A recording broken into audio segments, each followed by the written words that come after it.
야외에 거주하신다는 소문이 있습니다. 나는 오두막에 자연이다. 자연인. 다음에 제 집 한번 공개하도록 하겠습니다. 집 한번 공개하도록.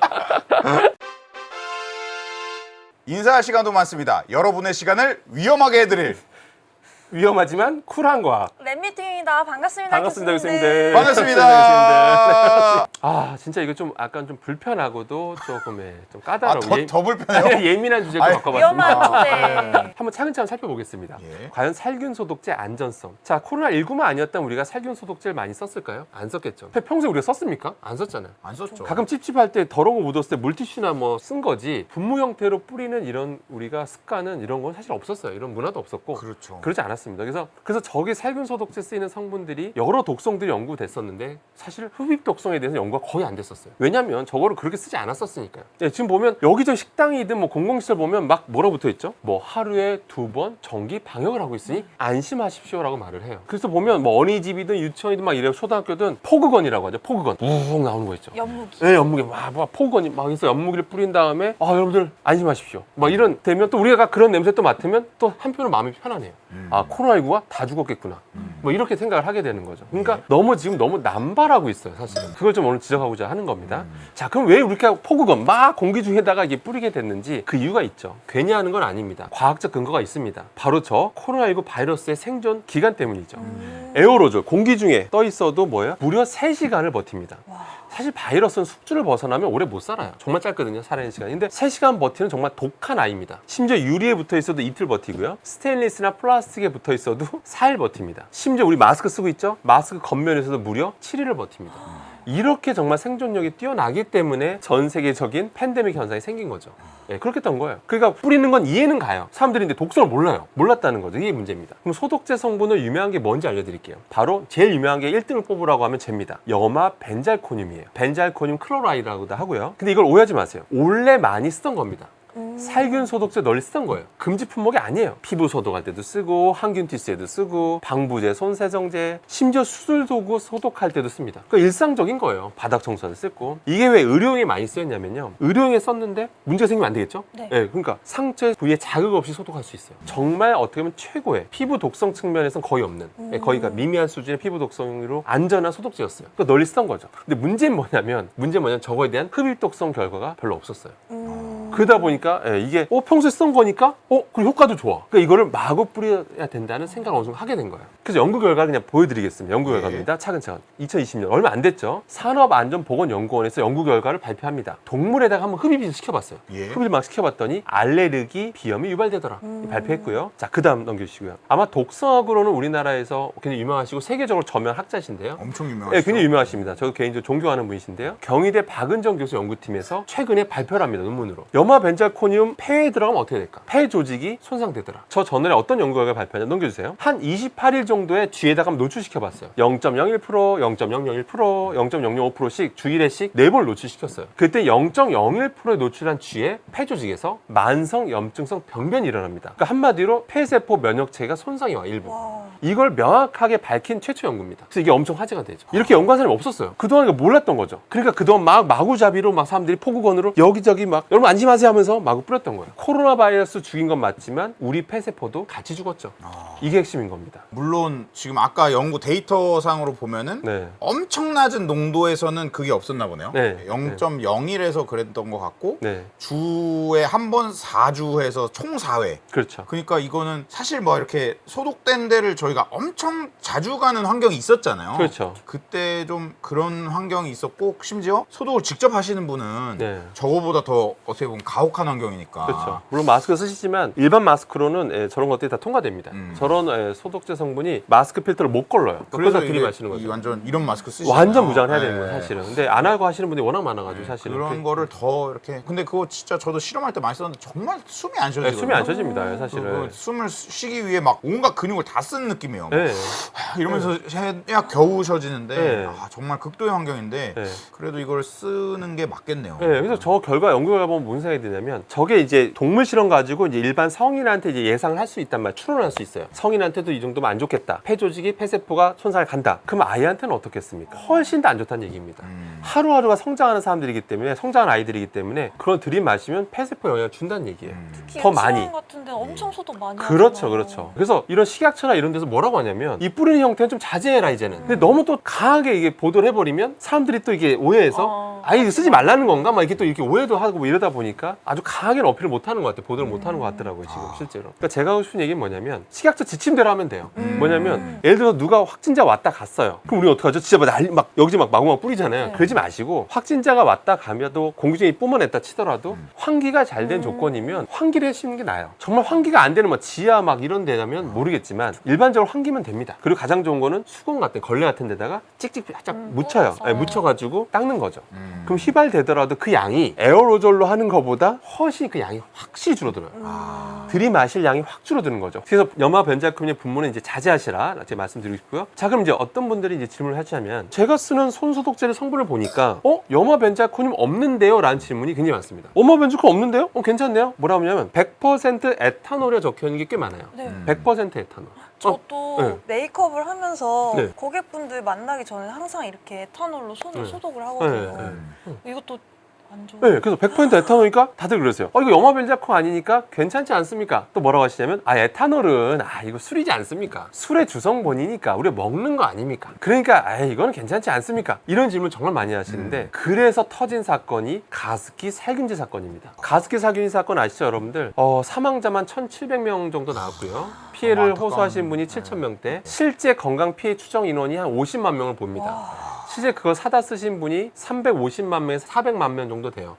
가습기 살균제 그 당시 아시죠? 그 산신 네. 분들이. 근데 그때 쓰였던 그런 살균제들 있죠. 네. 뭐 PHMG, PGH, 뭐 CMIT 이런 성분들이 원래 독성이 10분의 1도 안 돼요. 일반 살균제 독성이 10분의 1, 5분의 1밖에 안 돼요. 피부 독성도 별로 없어요. 여기저기 막 항균 티슈에 쓰였던 거예요. 근데 거기에 문제가 뭐였냐면 호흡 독성을 안 했어요. 체크를 안 한 거예요. 안 하고 가습기 살균제 써보자 이게 된 거예요. 그렇게 해서 출시가 돼버린 거예요. 대참사가 그래서 일어났던 겁니다. 그냥 피부에도 발라도 괜찮고 일반 살균제보다 안전하니까 괜찮겠지. 절대 해서는 안 되는 거죠. 그러니까 무슨 얘기냐? 방금 말한 그 이제 살균제 있죠. 뭐 CMIT, PGHMG는요 먹어도요 안 죽어요. 제가 여기다 따라놓고 원샷 해도 안 죽습니다. 근데 물론 배는 아플 수 있어요. 네, 설사 정도는 할 수 있어요. 근데 그게 뭐였죠? 코로 들어가니까 폐로 그대로 갔어요. 기관지에서 하나도 못 고르고 폐에 달라붙어서 폐 섬유화를 일으킨 거죠. 그러니까 결론 뭐냐? 섭취 독성과 흡입 독성은 완전 다른 겁니다. 그러니까 에탄올도 우리가 먹을 수는 있지만 코로 들이마셨을 때 독성이 중요한 거예요. 그러면 사람들이 흡입 독성을 연구를 많이 했을까요? 안 했을까요? 우리 랩장님. 먹는 것만 하고 흡입은 그렇게 많이 안 했을 것 같아요. 정말 랩장님. 제 대학원 들어오면 진짜 방금 말씀한 대로 섭취 독성은 연구가 너무 많이 돼 있어요. 왜냐면 술을 먹는 거다 보니까. 그래서 술에 대한 여러 가지 알죠? 간암, 위암, 무슨 폐암까지 연구가 너무 많이 돼 있어요. 에탄올에 대한 흡입 독성 결과가 많지가 않아요. 여기저기 저도 조사를 해봐도 안 많고, 왜냐면 할 생각을 다들 안 했어요. 왜? 그렇게 쓰던 게 아니니까. 칙칙 뿌리고 이렇게 뿌리던 게 아니다 보니까. 그래서 일부 결과만 제가 갖고 와 봤습니다. 먼저 동물 실험 결과입니다. 2001년도 자료고요. 동물 실험했더니 래트, 큰 쥐에다 실험했더니 골수에서 세포질 감소가 일어나더라. 그리고 간경화가 일어나더라. 코로 들이켰더니 간까지. 네, 간까지 영향을 주더라. 자, 그 다음 또 연구 결과 알려드릴게요. 사람한테 실험한 결과도 있더라고요. 있긴 있습니다. 많지는 않습니다. 한 1380 ppm 정도 공기에 노출시켰더니 한 33분 정도 지나니까 두통을 호소하더라. 그리고 감각도 좀 떨어지더라. 그리고 8840 ppm 정도로 좀 뿌렸더니, 그러니까 폭원 수준을 막 뿌렸더니 1시간 정도 노출했더니 약간 견뎌하기 힘들어하더라. 견디하기 힘들어하고 호흡곤란이 오더라. 호흡곤란 저 되게 큰 겁니다. 호흡곤란까지 온 건 독성이 굉장히 크다는 거예요. 와. 그래서 그냥 더 실험할 수 없으니까 끝냈더라고요. 당이 더 실험할 수 없잖아요, 당이. 사람 가지고 실험하는 건 한계가 있어요. 그러다 보니까 저런 독성 결과 별로 없고. 저것도 성인 기준이에요. 맞습니다. 성인 기준이요. 네. 아이라면 훨씬 더 치명적인 겁니다. 그러다 보니까 여러분들이 100% 에탄올 소독제를 하더라도 칙칙 뿌리고 너무 칙칙칙해서 얼굴에도 칙칙칙 하면 그 그대로 에어로졸 상태로 다 들어갑니다. 특히 아이들한테는 더 치명적입니다. 그러니까 이런 소독제는 정말 약간 겔 타입으로 그냥 손에 정도 하고 좀 환기되네. 역시 또 환기네요. 그러니까 오픈된 상태에서 날아가게끔 밀폐된 공간에서 뭐 차 안이라든지 이런 좁은 공간에서는 너무 남용 안 하시는 게 좋아요. 그거 꼭 말씀드리고 싶습니다. 근데 진짜 환기가 너무 중요하네요. 네. 들으면 들을수록 환기가 진짜 중요하다. 환기하세요. 네, 많이 요- 하세요. 네. 뭐 하나를 더 오픈할까요? 어떻게 보세요? 너무 길어지나요? 하나가? 여러분들의 좀 질문을 받을까요? 반응을 한번 기대해요. 하나 더 원하시면 제가 하고 저희가 반응을 보고 네, 반을 보고 결정을 한개 더 하시겠다. 주세요. 왜냐면 저번에는 제가 이맘때쯤 되면 막 올라갔었거든요. 제 기억으로. 이러면 제가 하나 더 하죠. 내가 이런 거 원했어. 나 이런 거 원했어. 나 이런 거 원했어. 천정이신데.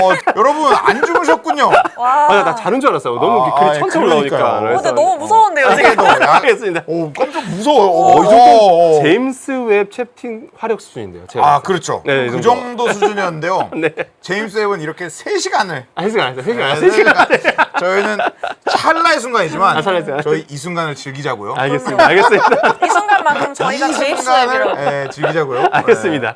자, 그러면 여러분의 감사합니다. 성원에 힘입어 앵콜 주제 하나 더 다루도록 가시죠. 하겠습니다. 하나 오픈하시죠. 하겠습니다. 하나 네. 받고 가겠습니다. 네. 자, 이건 뭐냐면 저번에 했던 내용이 좀 시리즈인데 좀 질문들이 워낙 많으셔가지고 예. 이거 그대로 말씀드리겠습니다. 예. 역시 이것도 방송에서 크게 못 다뤄요. 그래요? 다 편집됐습니다. 그래서 이거 왜 하면 돼? 근데 왜 저희 암살하러 오셨나요? 그래서 가스레인지에 대해서 그때는 사실 무슨 얘기만 했냐면 가스불의 온도를 얘기했었고요. 예. 그래서 우리가 기름 볶음 요리를 많이 하다 보니까 기름의 유증기가 발생 뭐 이런 얘기만 했었어요. 사실 가스레인지의 온도만 얘기했지만 그 안에 성분 얘기는 사실 안 했습니다. 일부러. 따로 이제 뺐는데 오늘 그 얘기를 하도록 하겠습니다. 자, 가스레인지랑 도시가스를 쓰는 건데 저 도시가스의 주성분이 혹시 들어보셨습니까? 주성분? LNG 아닌가요? LNG. 거기에 N자가 이제 내추럴한 뜻이에요. 가운데 N자 내추럴 가스. 그쵸. 그게 천연가스라는 뜻입니다. N은 리커파이드라는 액화됐다는 뜻이고요. 네. 요즘 러시아가 천연가스 많이 나잖아요. 근데 그게 그대로 이송도 해도 되지만 액화해서 이제 보내기도 하거든요. 이송하고 그렇게 편하게끔. 하죠. 네. 네. 그래서 아무튼 천연가스의 주성분은 바로 메테인 가스. 일명 메탄가스라고도 합니다. 네. 근데 그 메테인이 어떤 화학적 특징을 제가 알려드리겠습니다. 메테인이라고 하는 거는요, 전에 양초랑 개념이 좀 비슷해요. 역시 산소가 충분한 상태에서 연소가 되면 물하고 이산화탄소가 나옵니다. 그런데 산소가 부족해지면 일산화탄소와 물이 나와요. 그러니까 산소가 부족해지면 일산화탄소가 나온다는 것만 기억하십시오. 그럼 일산화탄소가 뭐라고 했었죠? 이 자료를 보시면 우리가 산소를 들이키면 산소가 헤모글로빈에 붙어서 온몸에 퍼지는 건데 일산화탄소가 들어오면 헤모글로빈에 너무 잘 달라붙어요. 비교가 안 됩니다. 훨씬 몇십 배 강해요. 이렇게 달라붙어서 온몸에 퍼지니까 산소가 공급이 안 되니까 여기저기 문제를 일으킵니다. 그래서 정말 뭐 독가스라고 저희가 말을 해요, 저희끼리는. 전에 말씀드린 데 공기 중에 0.5%만 있어도 죽는 아주 치명적인 그런 거라 보시면 돼요. 그러면 제가 그때 말씀드린대요. 그러면 산소가 부족하다는 걸 이해할 수가 없다. 근데 저것도 양초랑 똑같습니다. 탈 때 산소를 빨아들이죠. 그 순간적으로 산소가 부족할까요? 많을까요? 우리 랩장님? 그 주변은 부족하다고. 그렇죠. 순간적으로 부족해지는 순간이 계속 생겨요. 그러니까 계속 일산화탄소가 조금씩 계속 나옵니다. 그럼 여러분들 의심스러우시면요, 휴대용 일산화 측정기가 있어요. 아주 비싸진 않습니다. 그걸 사서 한번 실험 한번 해보세요. 가스불 켜놓고 한번 이게 딱 측정해보세요. 해보시면 갑자기 삐삐삐삐삐삐 하면서 요란한 소리가 나기 시작합니다. 그러니까 다들 놀라시죠. 그걸 보면 아니 이렇게 산소가 많은데 왜 일산화탄소가 나오지? 이걸 이해를 못 하시는 거예요. 근데 과학적으로 나오는 게 맞습니다. 원래 화학적 원리가 그래요. 그러니까 나오는 겁니다. 근데 그걸 여러분들이 계속 조금씩 환기가 안 돼 있다면 그걸 계속 들이마시다 생각해 보세요. 성장기 아이들이 그걸 들이마시다 생각해 보시면 치명적이죠. 그래서 결론부터 말씀드리면 역시 가스레인지 쓰지 말라는 게 아닙니다. 쓰지 말라는 게 아니라 쓰신다면 불가피하게 나오는 거니까 반드시 역시 환기되는 상황에서 환기. 기승전 환기가 오늘 돼버렸네. 자, 그래서 강상욱 교수님은 야외에 거주하신다는 소문이 있습니다. 나는 오두막에 자연이다. 자연인. 다음에 제 집 한번 공개하도록 하겠습니다. 집 한번 공개하도록. 자, 그러면 결국 이제 광고 민수로 돌아가게 됐는데요. 네네네. 그러면 이제 인덕션 전기레인지가 좋습니까? 네, 이런 질문을 받아요. 그럼 당연히 가스를 안 쓰니까 그런 위험성은 없어요. 그런 뭐 메테인 가스를 안 쓰니까 일산화탄소는 절대 안 나오는데, 근데 저것도 마찬가지예요. 저것도 온도 조절이 되거든요, 요새. 저번 시간에 낮은 온도로 세팅해놔야 유증기가 발생 안 한다고 했었어요. 근데 저것도 성격 급하신 분들은 최대로 해놓고 한단 말이에요, 설정 온도를. 그럼 실제 저 가스불보다 온도 더 높아져요. 그렇죠. 인덕션 쓰면 사실. 그렇죠. 그러니까 최대치로 하면. 최대치로. 네, 하면. 그러니까 그러면 결국 똑같아요. 그렇게 되면 유증기 많이 발생하니까 저게 안전한 건 맞으니까 다만 낮은 온도로 설정이 되니까 너무 풀파워로는 하지 말자. 예, 그렇죠. 적당한 온도로. 최대한 낮은 온도로 슬로우 푸드.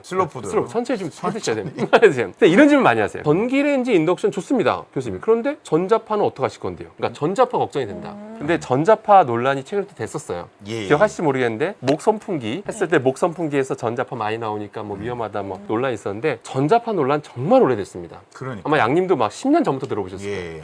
전자파가 위험하니 안 하니 지금 막 논란이 많고요. 간간히 논문들은 나와요. 예전에 이런 논문도 있었어요. 이게 노트북을 여기다 놓고 하면 뭐 정제 움직임이 좀 느려지더라. 뭐 그런 연구가 또 실제 있었고요. 근데 이게 애매한 거예요. 이게 실험을 해보면 어떨 때는 확실히 좀 있는 것 같은데, 효과가 있는 것 같은데, 어느 때 하면 뭐 그렇게 뭐 좀 영향 없는 것 같고, 그러니까 항상 이런 애매한 결과들이 나오다 보니까 단지 영졌으면 얘기를 못 하고 있는 거예요. 그래서 결론은 일단 암 측면에서 볼게요. 암 측면에서 보면 국제암연구소에서는 전자파를 2B 등급으로 관리해요. 2B 등급. 4군이면 진짜 안전한 거. 예. 3군도 안전해요. 예. 1군은 보통 1등급이라고 그래서 1군은 아까 포르말데히드, 담배, 성면 이런 거. 1군은 뭐 그냥 의심의 여지가 없는 거. 치명적인. 그럼 2가 뭔데요? 2가 뭐냐면 2A가 있고 2B가 있어요. 2A는 거의 좀 있는 것 같아. 약간 그런 거. 2B는 동물 실험 결과 해보면 좀 위험성들은 뭐 간간히 보고가 돼요. 그래서 좀 주의가 필요하다는 걸 2B 등급 하거든요. 2A 등급까지는 못 올려요, 전자파를. 그래도 위험성이 어느 정도 보고가 돼 있으니까 국제암연구소나 WHO 이런 데서는 세계보건기구는 그래도 너무 많이 일부러 쓰일 필요는 없다. 전자파를. 나중에 어떻게 발견될지 모르니까 위험성이. 특히 아이들은 작죠, 덩치가. 똑같이 핸드폰을 써도 침투에 들어가는 게 더 많이 들어가겠죠. 아무래도 작으니까. 그러니까 아이들한테는 특히 더 전자파 노출시키지 말자, 최대한. 그런 공고는 하고 있어요. 그래서 결론은 아직 전자파는 지금 명확하게 딱 이거다라고 말할 수는 없어요. 근데 다만 제 생각도 그런 게 장시간에 걸쳐 진짜 노출되고, 특히 아이들이라면 또 계속 노출되다 보면 이건 위험할 수 있기 때문에 일부러 가까이서 노출할 필요는 없다라는 게 제 입장입니다. 네. 그래서 아무튼 일부러 노출할 필요 없고, 그래서 전기레인지나 인덕션 같은 경우도 온도만 낮게 설정을 해주면 전자파 발생량도 현저히 줄어듭니다. 네, 아무튼 오늘 너무 즐거웠습니다. 너무 즐거웠고 과학 채널로 안될까기 우리나라 1등 채널로서 이게 승승장구하고, 제가 처음 출연했을 때는 59만 명이었거든요, 구독자 수가. 근데 오늘 보니까 60만 명이 넘었더라고요. 아유, 감사합니다. 저도 조금 일말의 기여는 한 것 같아서 아주 개인적으로 뿌듯하고요. 아유, 그럼. 저도 약간의 지분이 있지 않았나 이런 생각도 들고. 그럼요. 네, 아무튼 여러분들이 댓글 많이 남겨주시고 좋아요 많이 눌러주시면 제가 또 다음에 나와서 또 그동안 방송에서 못했던 말 좀 드리도록 하겠습니다. 그리고 전 개인적으로 진심으로 안 될 과학이 일단 100만 명, 100만 명 되고 200만 명, 300만 명, 500만 명 돼서 전 국민이 과학상식 풍부해지는 그런 날이 오기를 바랍니다. 앞으로도 또 좀 이런 화학 분야의 과학 소통 잘 부탁드리겠습니다. 아, 예, 감사합니다. 다음 기회에 꼭 뵙도록 그럼요. 하겠습니다. 다음에 또 모셔야죠. 알겠습니다. 아이고. 알겠습니다. 인사할 시간도 많습니다. 여러분의 시간을 위험하게 해드릴 느리지만 쿨한 과학. 랩미팅이었습니다. 감사합니다, 교수님들. 교수님 감사합니다. 감사합니다. 다음에 뵙겠습니다. 여러분들. 뵙겠습니다. 그런데 대학원생 지원은 좀 늘었을까요? 또 한 달이기 때문에. 네. 대학원생 지원 시즌이 그 사이에 있었나요? 사실은 보통 10월 네. 달에 원서 접수해요. 아. 그러면 이맘때쯤 컨택이 와요. 그래서 저는 안될깡 나고 나서 폭발적으로 저한테 오겠다는 학생이 많을까봐 좀 살짝 걱정했어요. 근데 아직까지는 없었어요. 아직까지는 없었고.